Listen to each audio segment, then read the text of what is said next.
13 साल की उम्र में वॉरेन बफेट ने अपने दोस्त से कह दिया था कि अगर मैं 30 साल की उम्र तक मिलियनर नहीं बना तो मैं ओहामा की सबसे ऊंची बिल्डिंग से कूद जाऊंगा। बाकी तो आपको पता है कि फिर क्या हुआ। तो एक आम से बच्चे ने इतना सब कुछ कैसे हासिल किया? इसका जवाब है इन्वेस्टमेंट से। अब आप कहोगे कि आपको इन्वेस्टमेंट तो नहीं आता, लेकिन ऐसा नहीं है। हम सब अपनी डेली लाइफ में कुछ ना कुछ इन्वेस्ट करते हैं। एक माँ अपनी फैमिली में टाइम इन्वेस्ट करती है, जिसका रिटर्न उसे एक हैप्पी फैमिली के तौर पर मिलता है। एक एम्प्लॉय अपनी जॉब में अपना टाइम इन्वेस्ट करता है, जिसका रिटर्न उसे सैलरी के तौर पर मिलता है। और एक बिजनेसमैन अपने बिजनेस में अपना पैसा इन्वेस्ट करता है, जिसका रिटर्न उसे प्रॉफिट के तौर पर मिलता है। यानी इन्वेस्टमेंट हमारी लाइफ में हर जगह है। बस इन्हीं डेली लाइफ इन्वेस्टमेंट के प्रिंसिपल्स को समझकर वॉरेन बफेट के मेंटर बेंजामिन ग्राहम ने यह बुक द इंटेलिजेंट इन्वेस्टर लिखी थी। 1949 में लिखी गई इस बुक के प्रिंसिपल्स आज भी उतने ही रिलेवेंट हैं, इसलिए इसे इन्वेस्टमेंट की दुनिया की बाइबल कहते हैं। वॉरेन बफेट ने खुद इस बुक को रिकमेंड करते हुए यह कहा है कि यह इन्वेस्टमेंट पर लिखी गई आज तक की सबसे अच्छी किताब है। तो आइए जानते हैं इस बुक में है क्या। मैं आपको इस बुक से 8 लेसन्स बताऊंगा, जिन्हें जानने के बाद आपके इन्वेस्टमेंट से रिलेटेड बहुत सारे सवालों के जवाब मिल जाएंगे। So let's begin. Lesson 1, investor versus speculator. Investing की दुनिया में 2 तरह के लोग होते हैं, इन्वेस्टर और स्पेक्युलेटर। जिन्हें हम आमतौर पर इन्वेस्टर समझते हैं, वो असल में स्पेक्युलेटर्स होते हैं। तो आइए जानते हैं इनमें क्या फर्क है। एक स्पेक्युलेटर मार्केट और रिसेंट ट्रेंड्स को देखकर ही अपना डिसीजन लेता है, यानी वो अपने लक और अंदाजा लगाने की कैपेसिटी पर भरोसा करता है। वहीं एक इन्वेस्टर अपने सारे डिसीजन अपने एनालिसिस के बेस पर लेता है। एक इन्वेस्टर वही है जिसमें 3 क्वालिटीज हो। फर्स्ट क्वालिटी, उसका एक्शन एनालिसिस बेस्ड हो, ना कि ट्रेंड बेस्ड। एनालिसिस करते समय ये याद रखना बहुत जरूरी है कि हमें मार्केट नहीं बल्कि जिस कंपनी में इन्वेस्ट करने जा रहे हैं उसकी एनालिसिस करनी है, क्योंकि मार्केट को प्रिडिक्ट करना लगभग इम्पॉसिबल है, लेकिन कंपनी की परफॉर्मेंस प्रिडिक्ट की जा सकती है। सेकंड क्वालिटी है जो अपने प्रिंसिपल अमाउंट की सेफ्टी को इंश्योर कर ले। थर्ड क्वालिटी है जिसका एम एक्स्ट्रा ऑर्डिनरी रिटर्न्स हासिल करने का नहीं बल्कि लॉन्ग टर्म में अच्छे परफॉर्मेंस का हो। जिसमें भी ये 3 क्वालिटीज नहीं है वो एक स्पेक्युलेटर है, इन्वेस्टर नहीं। और ग्राहम का कहना है कि अगर सच में आप इन्वेस्टमेंट से अपनी किस्मत बदलना चाहते हो तो आपको स्पेक्युलेटर नहीं बल्कि इन्वेस्टर बनना होगा, क्योंकि इन्वेस्टमेंट की दुनिया में अगर कुछ यूनिवर्सल ट्रुथ है तो वो ये कि आपका अंदाजा कभी भी गलत हो सकता है। Lesson 2, defensive investor versus aggressive investor versus enterprising investor. अगर हम रियल वर्ल्ड में इन्वेस्टर्स की बात करें तो वो 3 तरह के होते हैं, डिफेंसिव, एग्रेसिव और एंटरप्राइजिंग। एक डिफेंसिव इन्वेस्टर रोहित शर्मा की तरह होता है, जिसका रन रेट तो कम है लेकिन जो लंबे समय तक पिच पर टिक कर विकेट बचाता है। वहीं एग्रेसिव इन्वेस्टर शिखर धवन की तरह हाई रन रेट तो देते हैं लेकिन कई बार छक्का लगाने के चक्कर में कैच आउट हो जाते हैं। वहीं एंटरप्राइजिंग इन्वेस्टर विराट कोहली के जैसे होते हैं, जो कभी एग्रेसिव होकर रिस्क ले लेते हैं, कभी डिफेंसिव होकर विकेट बचाते हैं। अब इसे इन्वेस्टमेंट की नजर से समझते हैं। एक एग्रेसिव इन्वेस्टर हाई रिटर्न्स पाने के लालच में हाई रिस्क फंड में इन्वेस्ट करता है। वहीं एक डिफेंसिव इन्वेस्टर ऐसा होता है जो लो रिस्क फंड या यूं कहें कि सिक्योर फंड में इन्वेस्ट करता है। वहीं एंटरप्राइजिंग इन्वेस्टर अपना टोटल इन्वेस्टमेंट का कुछ हिस्सा सिक्योर फंड में और कुछ हिस्सा हाई रिटर्न फंड में इन्वेस्ट करता है।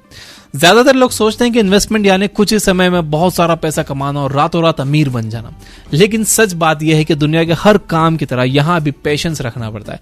और बिना पेशेंस के शायद आपको थोड़ा फायदा हो सकता है, लेकिन एकदम से जब नुकसान होगा तो आप खुद को संभाल नहीं पाओगे। इसलिए आपको कौन सा इन्वेस्टर बनना है यह सोचना बहुत जरूरी है। यह फैसला इस बात पर डिपेंड करता है कि आपके पास कितना टाइम है और आपके इन्वेस्टमेंट का मेन एम क्या है। अगर आपके पास बहुत टाइम है और आप फुल टाइम इन्वेस्टर बनना चाहते हो तो आप एक एंटरप्राइजिंग इन्वेस्टर का पोर्टफोलियो फॉलो कर सकते हो। एंटरप्राइजिंग इन्वेस्टर बनने के लिए आपको बहुत सारे एनालिसिस करनी होती है, लेकिन ज्यादातर लोगों के पास इतनी एनालिसिस करने का टाइम नहीं होता और वो एक पार्ट टाइम इन्वेस्टर होते हैं। तो उनके लिए बेहतर यह है कि वो एक डिफेंसिव इन्वेस्टर का पोर्टफोलियो फॉलो करें। इससे उनके रिटर्न शायद थोड़े कम हो सकते हैं, लेकिन ऑन एन एवरेज उनकी परफॉर्मेंस अच्छी ही रहेगी। ग्राहम एग्रेसिव इन्वेस्टर बनने का सजेशन किसी को नहीं देते, क्योंकि वो रास्ता गैम्बलिंग की तरह है जो आपको एक दिन में अर्श से फर्श पर ला सकता है। Lesson 3, defensive portfolio. अगर आपने एक डिफेंसिव इन्वेस्टर बनने का फैसला किया है तो आइए देखते हैं कि बेंजामिन ग्राहम आपको किन कंपनीज में इन्वेस्ट करने की सलाह देते हैं। सबसे पहला है adequate size of an enterprise, यानी आपको बड़ी और रेप्यूटेड कंपनी में इन्वेस्ट करना चाहिए, क्योंकि लॉन्ग रन में ये एडिक्वेट रिटर्न देती हैं। वहीं छोटी कंपनीज काफी रिस्की होती हैं।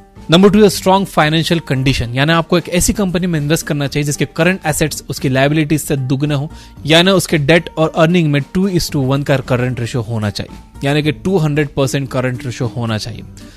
नंबर 3 है अर्निंग स्टेबिलिटी, यानी पिछले 10 सालों में कंपनी ने कोई बड़ा लॉस ना उठाया हो और कुछ ना कुछ रेगुलर प्रॉफिट गेन किया हो। नंबर 4 है डिविडेंड रिकॉर्ड, यानी कंपनी ने कम से कम 15-20 सालों में अपने इन्वेस्टर्स को लगातार डिविडेंड पे किया हो। नंबर 5 है अर्निंग ग्रोथ, यानी कंपनी का प्रॉफिट हर साल बढ़ते रहना चाहिए और पिछले 10 सालों में कम से कम 33% बढ़ना चाहिए। लेकिन अगर हम इंडिया की बात करें तो यहाँ इन्फ्लेशन को देखते हुए कम से कम 10 सालों में 100%, यानी कि डबल प्रॉफिट तो होना ही चाहिए।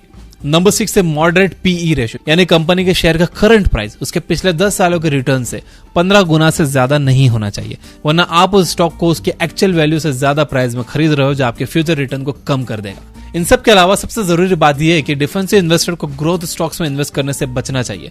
उसका पोर्टफोलियो 50-50% का होना चाहिए, यानी कि 50% उसे बॉन्ड या कैश में इन्वेस्ट करना चाहिए और बाकी के 50% स्टॉक्स में। वैसे तो वॉरेन बफेट और बेंजामिन ग्राहम हमेशा एक पेशेंट, डिफेंसिव और लेस एक्सपेक्टेशंस रखने वाला इन्वेस्टर बनना सिखाते हैं, लेकिन फिर भी अगर आप फुल टाइम इन्वेस्टर बनकर हाई रिटर्न्स में अपना हाथ आजमाना चाहते हो तो अगला पॉइंट आपके लिए है। Lesson 4, enterprising investor.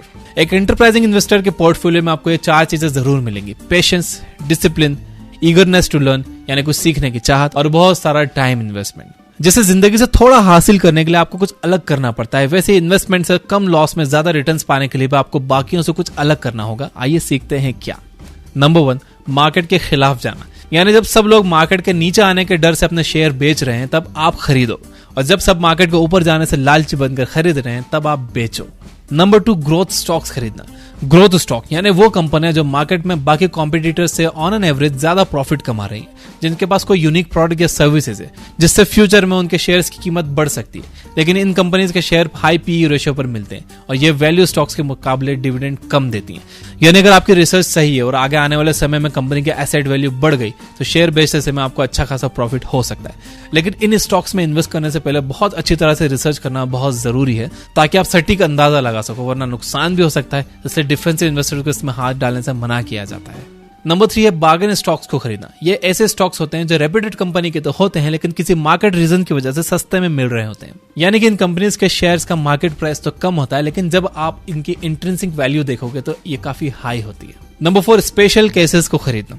इनमें उन छोटी कंपनीज के स्टॉक्स होते हैं जिन्हें कोई बड़ी कंपनी एक्वायर करने वाली हो। ऐसे स्टॉक्स भी काफी प्रॉफिट देते हैं। फॉर एग्जांपल रुचि सोया का स्टॉक, ये कंपनी लॉस में चल रही थी और इसका शेयर प्राइस 20 रुपए से भी कम का था, लेकिन इसे पतंजलि ने एक्वायर किया। अब ये कंपनी प्रॉफिट में और 2 साल बाद इस शेयर का आज जो भाव है वो 1000 रुपए से भी ऊपर है।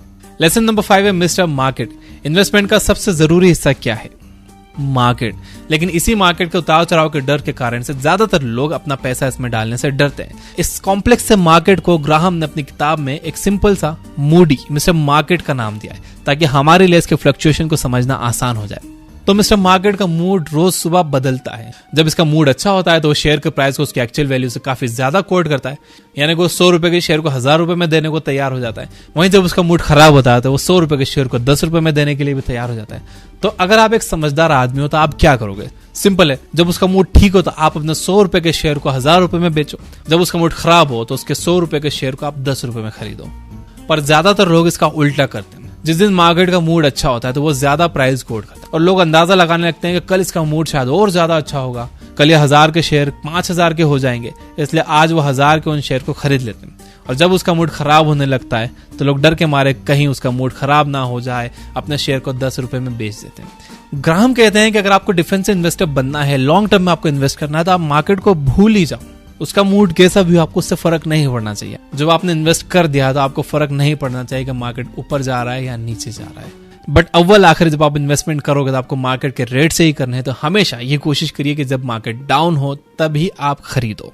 आपको शेयर्स खरीदने के लिए डीमैट अकाउंट लगता है। देखो फिलहाल तो मार्केट ऊपर ही जा रहा है, तो व्हाट आई रिकमेंड यू कि आप कम से कम अपना डीमैट अकाउंट खुलवा के रख लो। जब मौका आए, जब आपको लगे कि यार अब मार्केट काफी डाउन है, मिस्टर मार्केट का मूड खराब है, 100 रुपए के शेयर 50 रुपए में मिल रहे हैं, 10 रुपए में मिल रहे हैं, तब आप इसमें पैसा डालना। तो डीमैट अकाउंट कम से कम अपना खुलवा के रख लो। आप अब स्टॉक्स पर 99 रुपए देकर एक डीमैट अकाउंट खुलवा सकते हो। अगर आप आज ये अकाउंट खुलवा रहे हो तो अब स्टॉक्स आपको फ्री डिजिटल गोल्ड भी देता है। डिस्क्रिप्शन में मैंने लिंक दे दिया है। तो इन्वेस्टर अगर आपको बनना है तो आप कम से कम रेडी रहो, अपनी तैयारी करके रखो। डीमैट अकाउंट खुलवाने में आपका कुछ नहीं जा रहा है, तो आप अपना अकाउंट कम से कम रेडी करके रखो, ताकि जब अपॉर्चुनिटी आए तो आपको अफसोस ना हो कि यार मेरा तो डीमैट अकाउंट ही नहीं है। सो get your demat account open. Lesson number 6 है मार्जिन ऑफ सेफ्टी। अगर आपको मार्केट से 100 रुपए का सामान लाना होगा तो क्या आप घर से 100 रुपए लेकर ही निकलोगे? वैसे तो बहुत सारे लोग हैं जो 100 रुपए लेकर ही निकलेंगे। या एक इंजीनियर को 20,000 किलो की कैपेसिटी का पुल बनाना हो तो क्या वो बस 20,000 किलो का ही बनाएगा? नहीं ना। अब जो लोग समझदार होंगे वो कम से कम 150-200 रुपए लेकर निकलेंगे, और इंजीनियर भी पुल कम से कम 30,000 से 40,000 किलो की कैपेसिटी का बनाएगा, ताकि किसी अनवांटेड सिचुएशन में कोई प्रॉब्लम ना हो जाए। बस इसी लॉस को मिनिमाइज करने के तरीकों को मार्जिन ऑफ सेफ्टी कहते हैं। ग्राहम का कहना है कि इन्वेस्टमेंट में क्या करना है से ज्यादा जरूरी होता है कि हम ये याद रखें कि क्या नहीं करना है। इसलिए हमें कभी भी मार्जिन ऑफ सेफ्टी को इग्नोर नहीं करना चाहिए, नहीं तो हमारा प्रिंसिपल अमाउंट रिस्क पर चला जाएगा, जो हम कभी नहीं चाहते। अब इन्वेस्टमेंट में आपको मार्जिन ऑफ सेफ्टी कैसे तय करनी है? एक बात का ध्यान रखना बहुत जरूरी है कि स्टॉक का प्राइस और उसकी रियल वैल्यू कभी भी एक नहीं होती। प्राइस वो होता है जो हम उस टाइम उस स्टॉक को खरीदने के लिए पे करते हैं, और वैल्यू वो जो उस कंपनी के प्रॉफिट, डिविडेंड और एसेट्स को ध्यान में रखकर तय की जाती है। तो अगर किसी शेयर की वैल्यू 50 रुपए, तो आमतौर पर लोग उसे 50 में खरीदकर उसकी प्राइस बढ़ने का इंतजार करते हैं। लेकिन यहाँ वॉरेन बफेट होते तो क्या करते हैं? वो उस स्टॉक को तब तक नहीं लेते जब तक उसकी प्राइस उसकी रियल वैल्यू से 2/3 नहीं हो जाती। यानी जब तक उन्हें 50 रुपए की वैल्यू का स्टॉक 30 से 35 रुपए की प्राइस में नहीं मिलता, वो नहीं लेते। तो मार्जिन ऑफ सेफ्टी आपको इंस्टेंट फायदा देती है और प्रिंसिपल की सेफ्टी की भी गारंटी देती है। Lesson number 7, IPO investment. IPO यानी इनिशियल पब्लिक ऑफरिंग, जहां कंपनीज खुद अपने शेयर्स को मर्चेंट बैंकर्स के साथ मिलकर बेचती है। नॉर्मली हम जो शेयर स्टॉक मार्केट से खरीदते हैं उसे हमारे जैसी कॉमन लोग बेचते हैं, इसलिए इसके बहुत ज्यादा चांसेस हैं कि हमें स्टॉक उसकी एक्चुअल वैल्यू से सस्ते में मिल जाए। वहीं जब कंपनी खुद अपने शेयर बेचेगी तो वो उसे एक्चुअल वैल्यू से कभी भी कम में नहीं बेचेगी, यानी आप मार्जिन ऑफ सेफ्टी का कॉन्सेप्ट अप्लाई नहीं कर पाओगे। लेकिन फिर भी लोग आईपीओ लेने के लिए काफी एक्साइटेड रहते हैं, लेकिन ग्राहम कहते हैं कि इससे बचना चाहिए। वैसे भी जब हमारे शेयर मार्केट में 4000 से ज्यादा कंपनीज ऑलरेडी हैं, तो इन्वेस्टमेंट के लिए आईपीओ के पीछे क्यों भागना? लेसन नंबर 8 है मार्केट और इन्फ्लेशन। अब हमने इतना सब कुछ सीख लिया, तो जाते जाते जान लेते हैं कि क्यों हमें अपनी मेहनत से कमाया पैसा स्टॉक मार्केट या म्यूचुअल फंड में इन्वेस्ट करना चाहिए, जहां प्रिंसिपल की गारंटी भी नहीं होती और इतना सब कुछ सीखना भी पड़ता है। क्यों ना हम सिंपल सी 10 साल की एफडी करें और खुश रहें? तो इसका जवाब छुपा है इन्फ्लेशन यानी महंगाई दर में। जो दाल 10 साल पहले 50 रुपए किलो थी, वो आज 120 से 130 रुपए किलो। पेट्रोल के रेट्स तो आप जानते ही हो, वो बताने की जरूरत नहीं है। अगर हम इंडिया के इन्फ्लेशन रेट की बात करें तो पिछले 10 सालों में 6 से 7% का इन्फ्लेशन रेट देखा गया है। अब अगर एफडी देखें तो वह आपको 5 से 6% का रिटर्न देती है, यानी कि कुल मिलाकर लॉन्ग रन में आपके पैसे की वैल्यू कम ही होगी। अमीर बनने का कॉन्सेप्ट बस इतना है कि आपके इन्वेस्टमेंट का रिटर्न इन्फ्लेशन से ज्यादा होना चाहिए, तभी लॉन्ग रन में आपको प्रॉफिट होगा और आप एक इंटेलिजेंट इन्वेस्टर कहलाओगे। तो दोस्तों, ये थे इन्वेस्टिंग की सबसे बेहतरीन किताब द इंटेलिजेंट इन्वेस्टर, तो कुछ जरूरी सबक जिन्हें याद रखकर आप भी एक इंटेलिजेंट इन्वेस्टर बन सकते हो।